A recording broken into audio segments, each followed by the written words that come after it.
Well, someone described a big city phone directory as a large cast of characters with no plot. When we look at the genealogies recorded in specifically Matthew and Luke, but there's other genealogies as well, when we look at these, we might kind of have the feeling, well, there's a whole lot of characters there, but what is the plot? Matthew chapter 1, verses 1 through 6 has these words: a record of the genealogy of Jesus Christ, the son of David, the son of Abraham. Abraham was the father of Isaac, Isaac the father of Jacob, Jacob the father of Judah and his brothers, Judah the father of Perez and Zerah, whose mother was Tamar, Perez the father of Hezron, Hezron the father of Ram, Ram the father of Abinadab, Abinadab the father of Nahshon, Nahshon the father of Salmon, Salmon the father of Boaz, whose mother was Rahab, Boaz the father of Obed, whose mother was Ruth, Obed the father of Jesse, and Jesse the father of King David. As we look at that section of the genealogy recorded in Matthew, the genealogy of Jesus, we notice that 5 women are mentioned, and one of those women is Ruth. Who was this woman named Ruth? Well, her name is familiar, and I think probably most of us are familiar with the book of Ruth and with her story. As we look to the Old Testament, we find the little book of Ruth, and it supplies us with some very important information.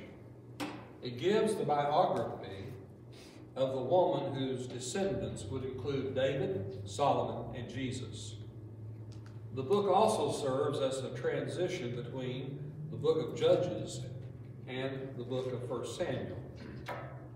It serves as a kind of introduction to 1 Samuel by giving the background of David's family.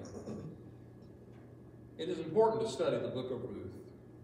It informs us of an important character in the history of the Jewish nation, of the Israelite people.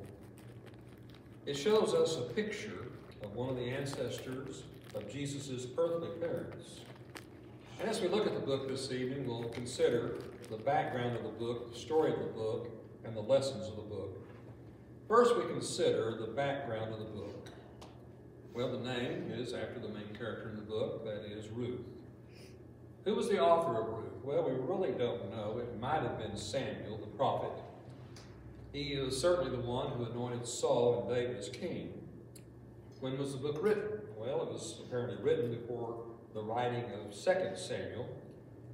It was, in other words, written before the time of Solomon, it seems. And it was written, of course, sometime after the events occurred. Now, some customs are explained in the book, which indicates that those customs might not be known all that well anymore. But the book looks back to the period of the Judges. We had some lessons from the Judges in recent Sunday evenings. And we also ask, well, to whom was the book written? Well, it would be to the Israelites in particular. But it's significant to all in that it reveals the lineage of Jesus. The time period covered in the book is hard to establish exactly. It was written in the days of the Judges, or the events occurred in the days of the Judges. And it covered about a 10-year period. Well, what is the story of the book? It concerns a sojourn into the country of Moab. And that was because there was a famine in Bethlehem in Judah. This was a time of battles. It's possibly when the crops had been burned by the Midianites, Judges chapter 6, verses 3 and 4. But there was a severe famine. It lasted several years. And it covered a large area of Israel.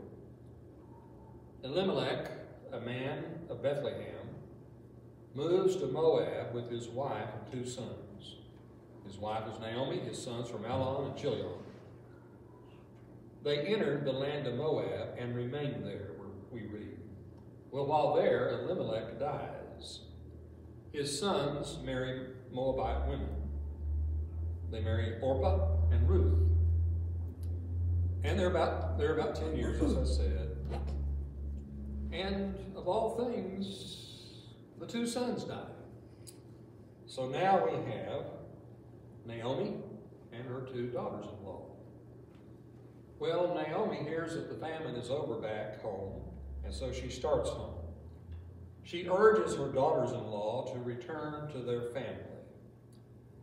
Orpah and Ruth want to stay with Naomi. And Naomi gives further arguments to convince them to go home. She says she is too old to have sons to marry them.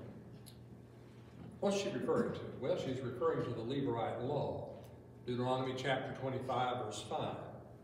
Now, this has nothing to do with the tribe of Levi. It is from the Latin word lever, which means brother-in-law. But under this law, given in the Old Testament, if a man died and he had fathered no children, no heirs, his brother then was to take his wife, his widow, and marry her and have children by her, and the children would be the offspring or the heirs of the deceased brother. And Naomi says, well, you know, I'm too old to be having any more children. And besides all that, if I got married tonight and I got pregnant tonight, would you wait around until they grew up so you could marry them? Well, that'd be quite the age gap, wouldn't it, for one thing? She doesn't have a husband, though. No prospects of giving birth to sons. And so she is urging Orpah and Ruth to go back to their homes, to their family. Then you can find somebody, hopefully, to marry, and you can have a good life. Well, Orpah and Ruth say, no, we want to stay with them. Naomi keeps talking. Finally, Orpah does decide to return to her family. But we read the words, but Ruth clung to her. And here in chapter 1, verse 15, after that, look, said Naomi, your sister-in-law is going back to her people and her gods. Go back with her. Well, we are very familiar with Ruth's reply because as we've been to weddings, we've heard these words. Ruth replied, don't urge me to leave you or to turn back from you. Where you go, I will go, and where you stay, I will stay. Your people will be my people, and your God my God. Where you die, I will die, and there I will be buried. May the Lord deal with me, be it ever so severely, if anything but death separates you and me. When Naomi realized that Ruth was determined to go with her, she stopped urging her. Yes, these words have been spoken often at weddings. They seem fitting for that occasion. But we notice they're actually spoken by a daughter-in-law to her mother-in-law. But this indicates great love, a great love that Ruth had for Naomi. Well, Naomi and Ruth returned to Bethlehem. And Naomi's return causes quite a stir. Perhaps the people were surprised that Naomi has lost not only her husband, but her sons. Naomi expresses her grief. She says, don't call me Naomi, call me Mara, because the Almighty has made my life very bitter. Mara means bitter. Well, they're there, back in Bethlehem, and they have a place to live. But where do you get income? If you are a widow, and we have two widows here, they are in a poverty situation. Ruth says, I want to go and glean in the fields. She goes to the field of Boaz. It happens that Boaz was a wealthy relative of Naomi's. And Ruth requested permission to glean in the field. What's this gleaning in the field? Leviticus chapter 19, verse 9. Now when you reap the harvest of your land, you shall not reap to the very corners of the field, neither shall you gather the gleanings of your harvest. You harvest your crop. If anything falls to the ground, you don't go back and pick it up.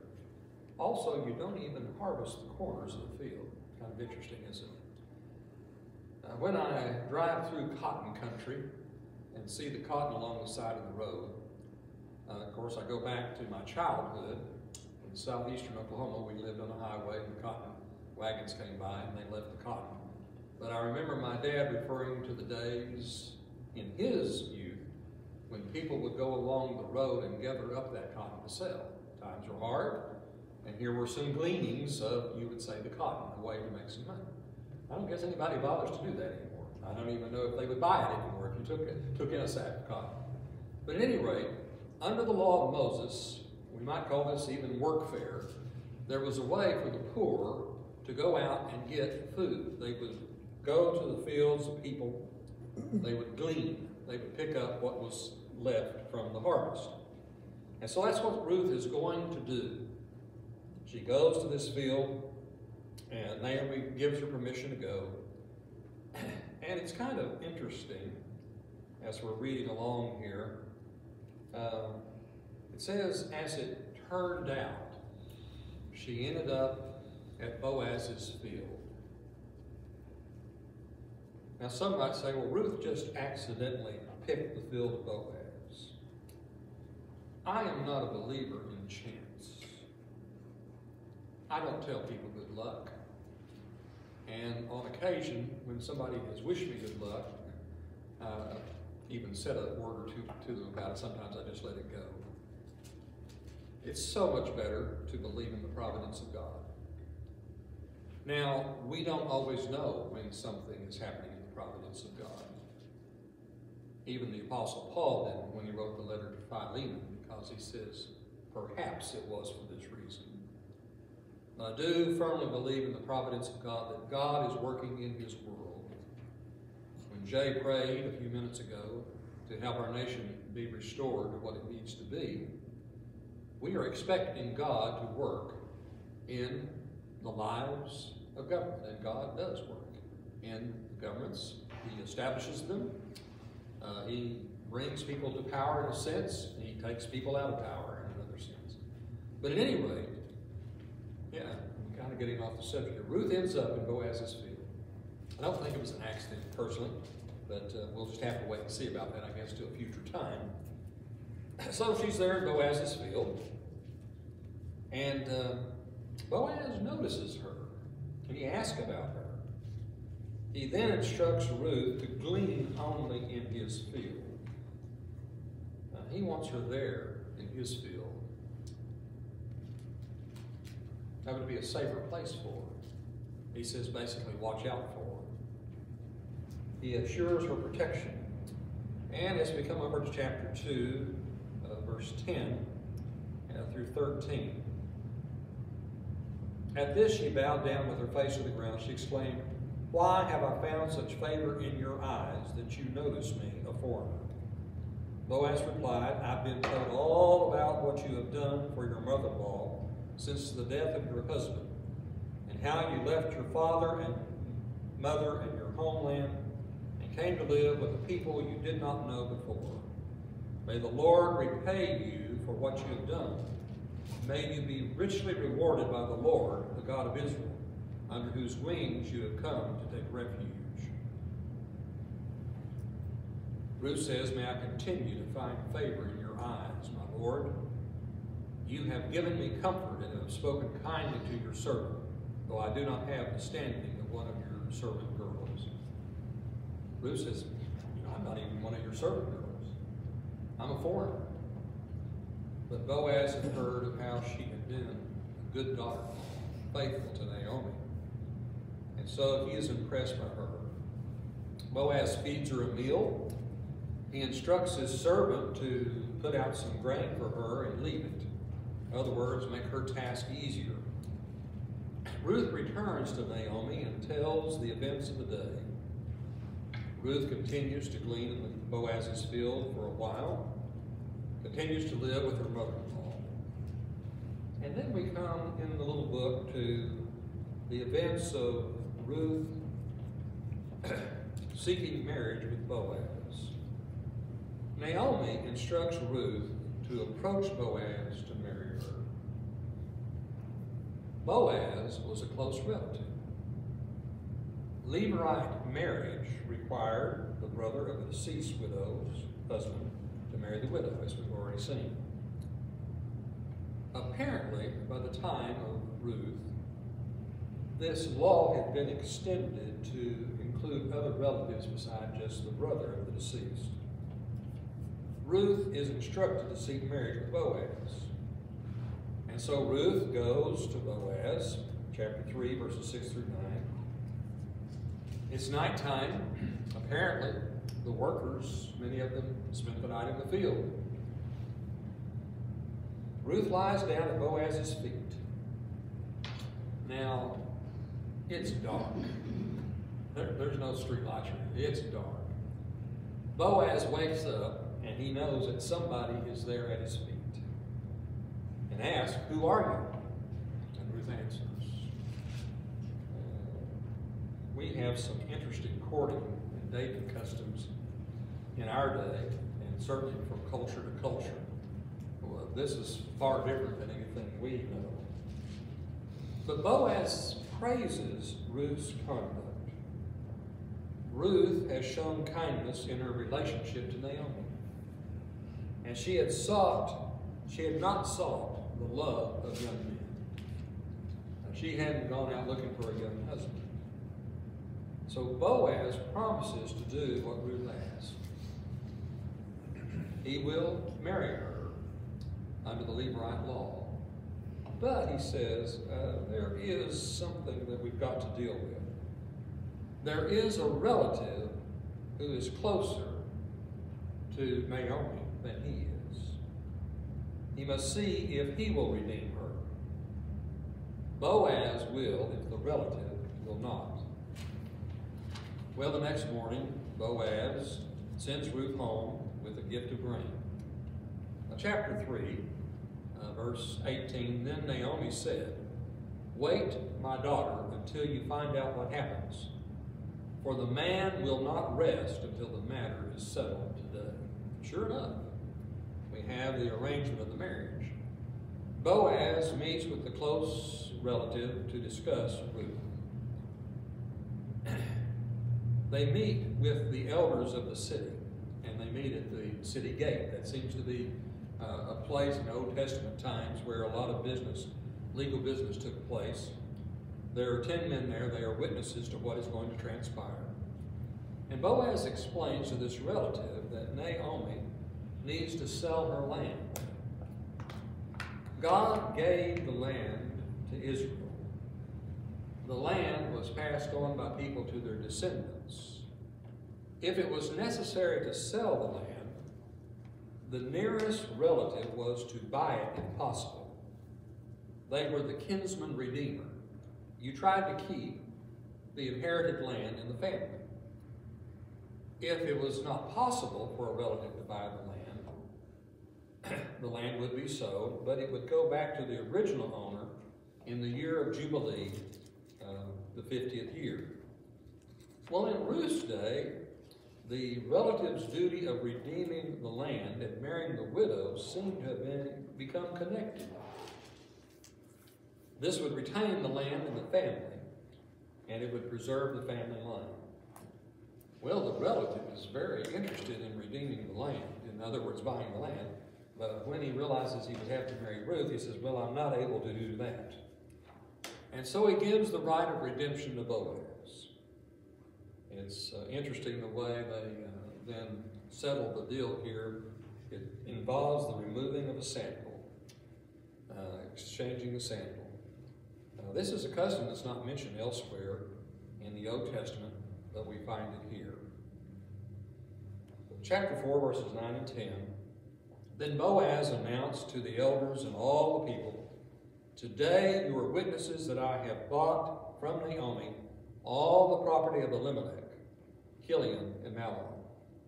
I have also acquired Ruth the Moabitess, Mahlon's widow, as my wife, in order to maintain the name of the dead with his property, so that his name will not disappear from among his family or from the town records.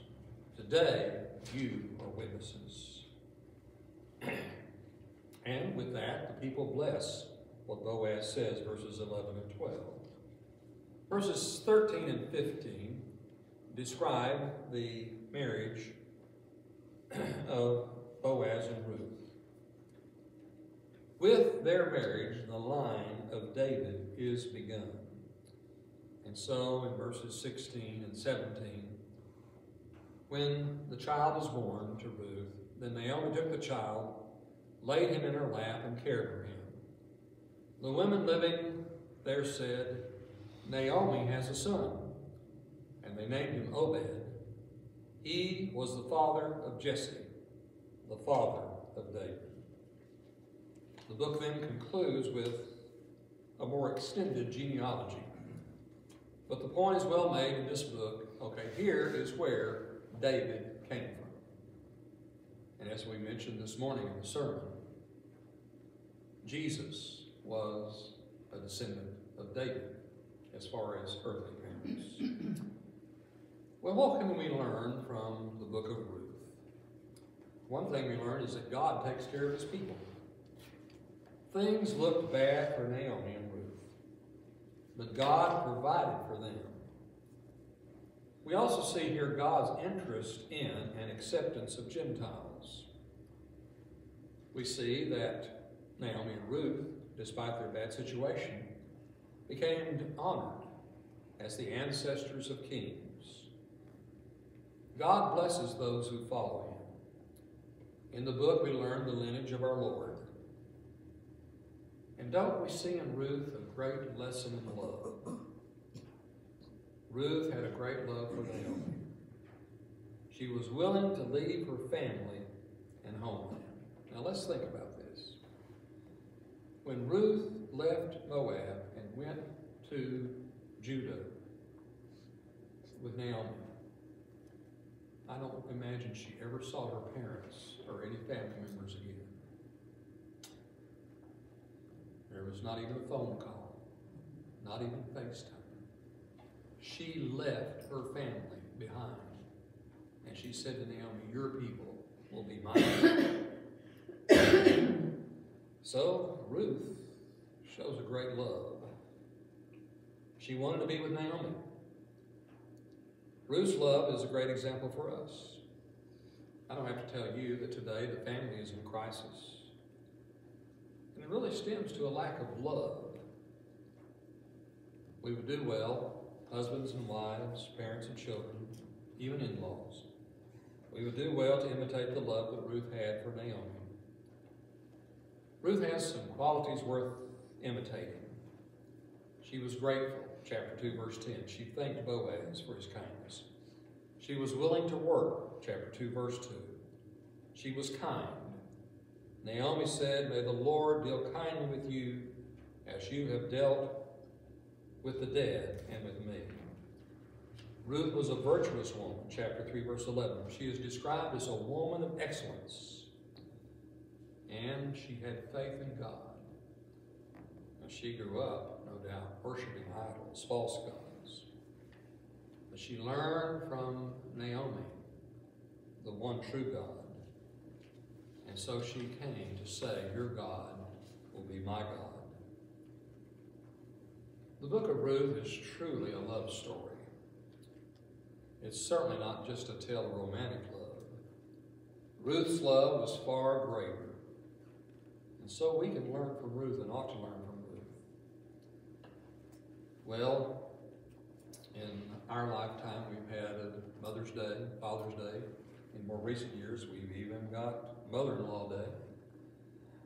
Times to show love for family members. Well, let's make sure that we imitate Ruth's love in our family relationship.